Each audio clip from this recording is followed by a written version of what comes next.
おはようございます。今日はラーメンを作ります。楽しみですね。じゃあ始めましょう。I still masturbate while eating top ramen at a faster rate. In the bigger quantities, it counts as rape when I'm slurping at this unbelievable pace. I turn the temperature up all the way to sweat up on my face. If you give no effort, got no money, then I got a cheap method. Crack it open, throw it in a pan and let it cook, bitch. Now that's a real education, fuck books. If you wanna make it in college, acknowledge all the flavors that be dropped in mad knowledge on the sticky ass canned goods. We got chicken and beef to boost the manhood. Anybody want a piece of me? We'll have to get this ramen first. Starting with the shrimp and then the fire. If you're fully blazed, then the shit'll get you higher. 35 cents a pack, 3 for $1. Unbelievable pricing. That's the future of a blue-collar worker. And I'm talking about ramen. The shit'll fill you up when you're feeling like an African. Come back when you're in the state that I'm in and say hi to my homeboy Top Ramen.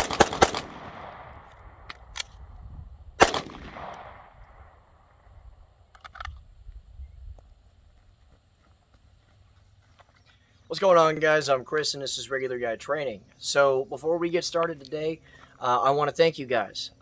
This whole thing, the school, the channel, all of that is always and only been supported by people like you. So, you know, that said, I appreciate everything that you guys put up as far as support. Now, a bunch of classes have been put on the schedule.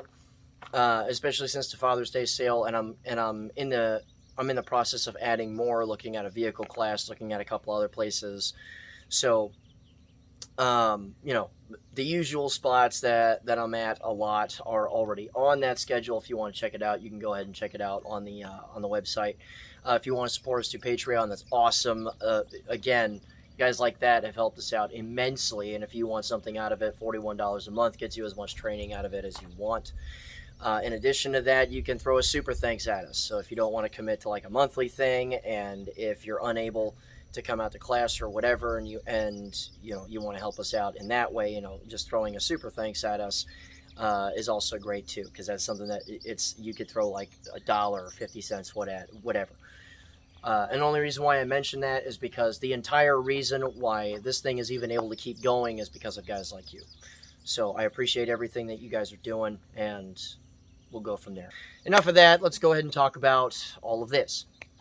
So I've had actually about almost 3 years of experience on the ACSS reticle. Either it's in this format or in the 509. And there's actually quite a few opinions that I have on it. There's a lot of good stuff here. There's some stuff that is less preferable, but you know, we'll get to that as we go. So when we're talking about reticles like this, and we're talking about like big chevrons with giant rings that give you reference points and that kind of stuff, my initial opinions were that, okay, yeah, it's going to help new people out a lot. If you have eye dominance issues, it's going to help you out a lot. But we've also observed some more stuff as we went on. So, big deal. What I've noticed especially is that we still get a lot of guys that legitimately have like astigmatisms in their eyes and that kind of stuff, and the blooming effect from a lot of different types of dots that are out there gives them a lot of trouble. You know, and it's worthy to consider, especially since a dot on a handgun is just a superior sighting system. It's not like a rifle where you can, instead of having a red dot on a rifle, you can try a Neotech, and if that doesn't work, you can go to like a tube optic with etched glass and that kind of stuff. So the issues that revolve around that, for most things, just kind of never go away. This, to me at least, seems to be the best solution for that, in that while the chevron is actually kind of huge, it's still, you know, obviously it's a chevron, so it goes to a specific point. You can use that to 0 and that kind of stuff. The large reticle and the clean lines actually allow you to dim it down significantly, and it cuts down on the blooming effect that a lot of guys have with, you know, typical colluminator type sights and that kind of thing. So it does help that out a lot. I have noticed just over time that as I start to use it more and bounce back and forth between different reticles and that kind of thing, I don't know what it is. This seems to just be like a Neotech thing with me, where there isn't, upon presentation and looking at the thing, there isn't much difference that I see as I'm using it between it and other red dots or circle-only reticles or circle dot reticles that are out there. But for some reason or another, I just end up with slightly tighter performance as far as shooting across the board. What I honestly believe is that it's a combination of a couple of things. One, the larger and cleaner line Chevron is actually a little bit harder to lose in the figure eight, like when you're using a flash sight picture and that kind of stuff, especially if you're going faster, especially if you're going faster up close. What a lot of guys tend to do, and frankly I do it too, is that once the gun comes up and when you're going good and fast, one of the things that a lot of guys end up doing is they just kind of take it on faith for the most part. Everything that figure eight or that little eggshell is giving you as far as recoil impulse is more or less a point of faith, and you're just trying to hold it as tight as you can on this. From my observations, it's actually a little bit easier to be a little bit more precise, and it's weird to say when you're going faster, but it's a little bit easier to do those things because I have a slightly better reference on where exactly that reticle is in the middle of a shot string. And I hope that made sense. It's one of those things that's really difficult to explain unless you are actually seeing it. So that's one thing that actually does help out quite a bit. If I'm trying to shoot further, I do notice that between that and other like dot type systems that are out there, and there's some really small dots out there, don't get it twisted. You can be really precise at longer distances. Well, what I've noticed for my brain anyway is I like angular surfaces, and having a point of that Chevron and being able to not target obscure or anything really. And it's more of like an optical illusion for me, because as far as the dot is concerned, I'm covering it and I'm working within the target obscurity that's further away, or even if it's closer, I'm trying to be really precise. With the Chevron, it's a little bit different in how my brain processes it. Just because, again, it's an angular surface. You're at the tippity top of that thing. And again, not like it's harder to zero, not like it's harder to reach out and be really precise with and that kind of thing. It's just a little bit easier for my brain to process. And maybe I'm retarded. I don't know. But for me personally, I actually really dig that. And if I have to go faster, I still have this giant thing in front of me that I can use to reference. And I have the clean lines, even through a flash sight picture, to help me out just a little bit. So as far as just being able to go faster, keep things a little bit tighter, it seems to, globally at least, work out with me really well. Now, clearly, I am not the greatest red dot on a handgun shooting person or the greatest handgun shooting person on earth. It's not even fucking close. But what I have noticed through the round counts that I've put through and the work that I've put in on either side of my hands, I've noticed that for some reason, at least for my brain anyway, it does help me out a little bit. And this isn't better served than actually in the night vision arena. Now, you would think that, you have this big halo around your Chevron, and you got a big Chevron in the center, that you would have blooming issues, you would have brightness, loudening issues, and that kind of thing. What I've noticed is that, and thankfully, you're able to get dim enough, and really dim, with it. And what's kind of great about being able to get really dim with it is you still have a large object in the Chevron itself, and it still comes to a right angular point. One of the biggest issues that you have in this arena is getting it bright enough to see well and not lose in sparks, because anytime that you shoot a handgun in the dark, you get sparks flying out of the front end of your gun.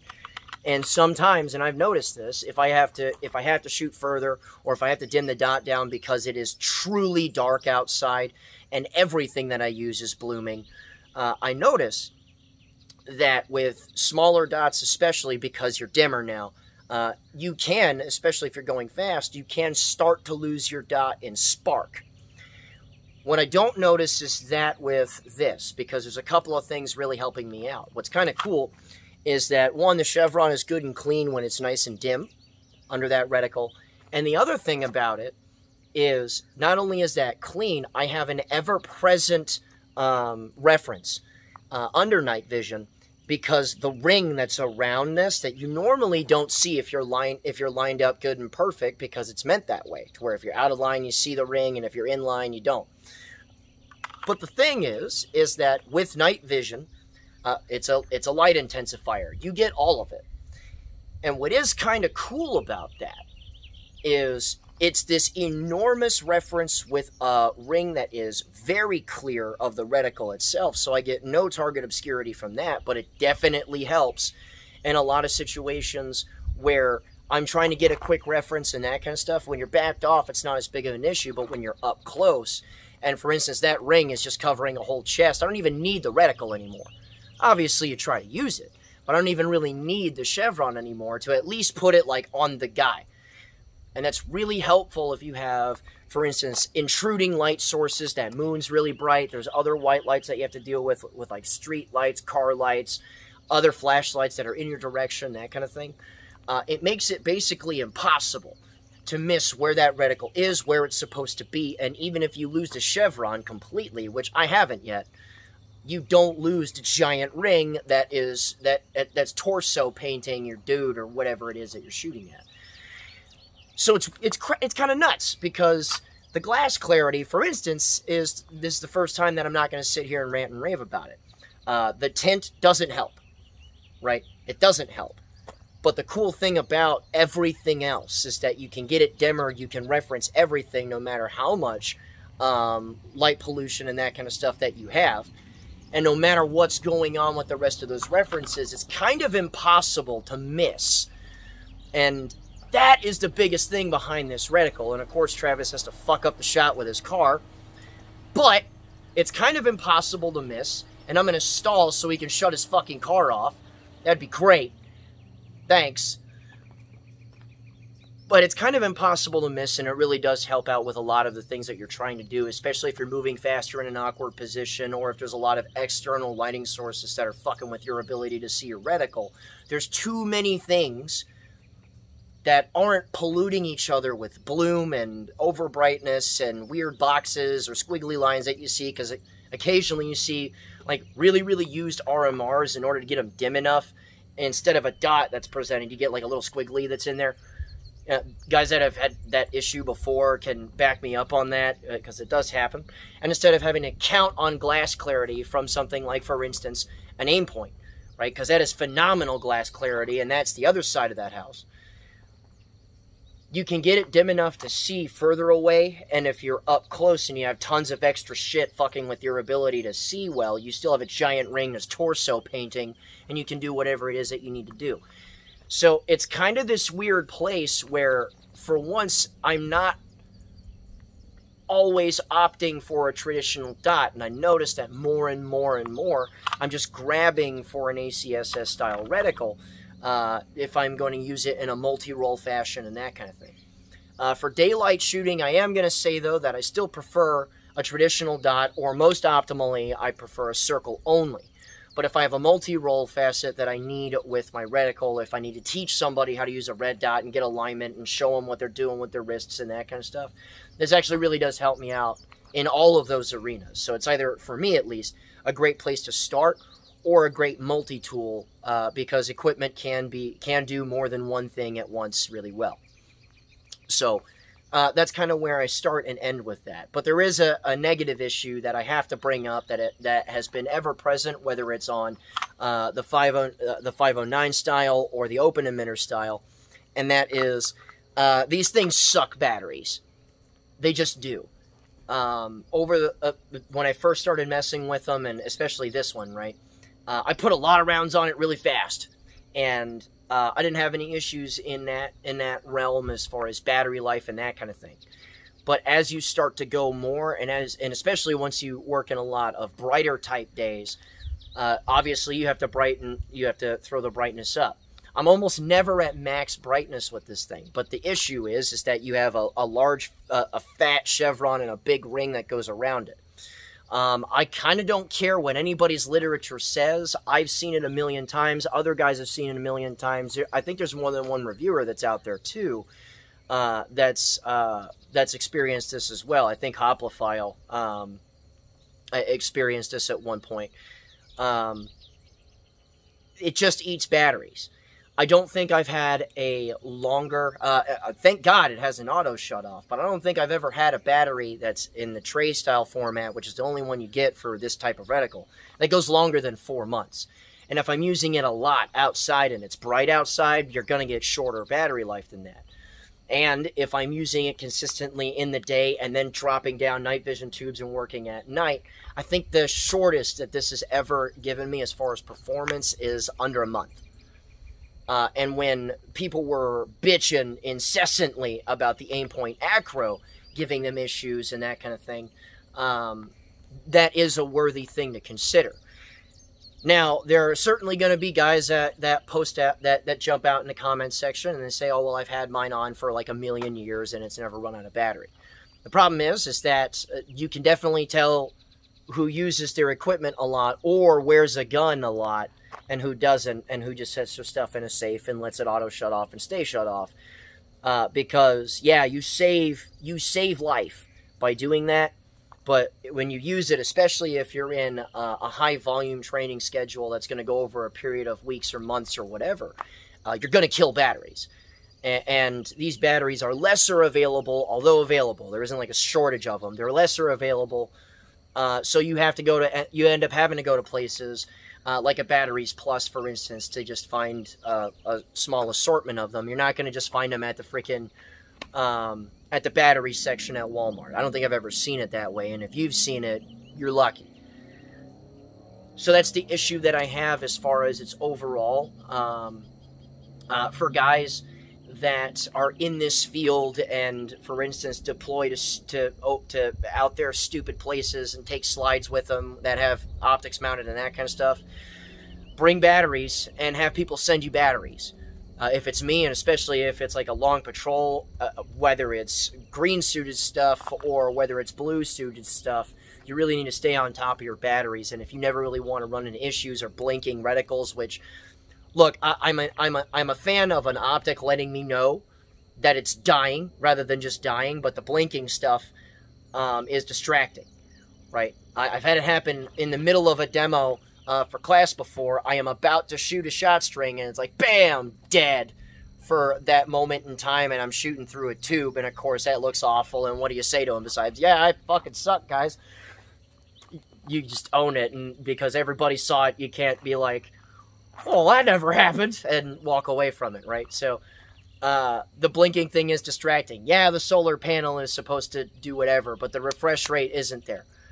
It doesn't handle being concealed coming out fast enough, and it certainly doesn't handle flashlights fast enough. And typically, at least for my eyeballs, the solar panel picking up what it can and then brightnessing things, it seems to not be bright enough when it's bright as hell outside, and then it doesn't keep up when it goes from a dark spot to a bright spot or whatever in that respect, okay? And like I said, it certainly doesn't keep up with flashlights. So, now we get to the part where I say, you know, who do I recommend this to? That's kind of on you. I can see why guys won't like this, especially on the battery life side of the house, especially for guys that are just, and I get it. I'm not calling anybody out. Guys that are just like, nope, fuck that. I'm just going to change my batteries once a year. I'm going to stick with, pick my thing that I like. I get that, right?